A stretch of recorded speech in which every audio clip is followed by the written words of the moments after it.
ಇವ್ರ ಮೂಲ ಏನು, ಹೊಲದ ಮೂಲ ಇವೆಲ್ಲ ಲೆಕ್ಕ ಹಾಕ್ಕೊಂಡಾಗ ಯಾಕೋ ಏನೋ ನಮ್ಮ ಯತ್ನಾಳ್ ತಿರುಗಿನ ಕರೆಸ್ಕೊಂಡ್ರೇನೋ ಅಂತ ಅನ್ನಿಸ್ತದೆ ಇವತ್ತು.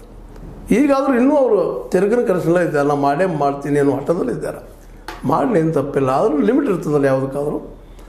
ಆ ಲಿಮಿಟಿಂದ ಎಲ್ಲ ವಿಚಾರ ಮಾಡಬೇಕಾಗ್ತದೆ. ಹೌದು, ಪಕ್ಷ ಹುಟ್ಟೋದು ಭಾಳಷ್ಟು ಕಷ್ಟದ ಇರ್ಬೋದು, ಶ್ರೀಮಂತರು ಇರ್ಬೋದು.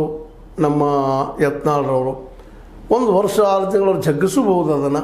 ಅದ್ರ ನಂತರ ಅದು ಬೆಳೀತದಂತ ಗ್ಯಾರಂಟಿ ಏನದ.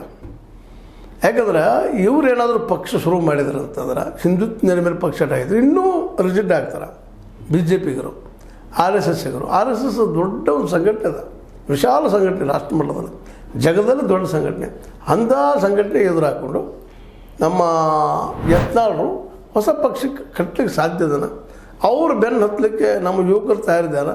ಈ BJPಲಿದ್ದಾರೆ, RSS ಜೊತೆ ಗುರುತಿಸ್ಕೊಂಡಾರು ಕೂಡ ಅವ್ರು ಜನ ಬೆನ್ನು ಹತ್ತಾ ಇದ್ದಾರೆ. ನಾಳೆ ಇಲ್ಲಪ್ಪ ಈ ವ್ಯಕ್ತಿ ಈಗಾಗಲೇ ಉಚ್ಚಾಟನೆ ಮಾಡಿದ್ಮೇಲೆ ಸಾಕಷ್ಟು ಜನ ಅವ್ರಿಗೆ ದೂರ ಸರ್ತಾರೆ. ಇದ್ದ ರೆಬಿಲಿಯನ್ಸ್ ಅಂತಂದ್ರೆ ವಿರೋಧಿಗಳು ಇವ್ರ ಜೊತೆ ಇದ್ದದವರು, ಅವರು ಇವ್ರ ಜೊತೆಗೆ ಬಹಿರಂಗವಾಗಿ ಕಾಣಿಸ್ಕೊಳ್ಳೋದಕ್ಕೂ ಒಲ್ಲಪ್ಪ ಅಂತ ಇದ್ದಾರೆ. ಇಂಥ ಪ್ರಸಂಗದಲ್ಲೇ ಯಡಿಯೂರಪ್ಪನವರ ವಿರೋಧವಾಗಿ ಅವ್ರ ವಿರೋಧ ಇಟ್ಟುಕೊಂಡು ಅದರಲ್ಲೂ RSS ಅಂತ ಬಲಿಷ್ಠ ಸಂಘಟನೆ ಎದುರಾಕೊಂಡು ಹಿಂದುತ್ವ ನೆಲೆಯಲ್ಲಿ ಪಾರ್ಟಿ ಕಟ್ಟಲಿಕ್ಕೆ ಸಾಧ್ಯದನ.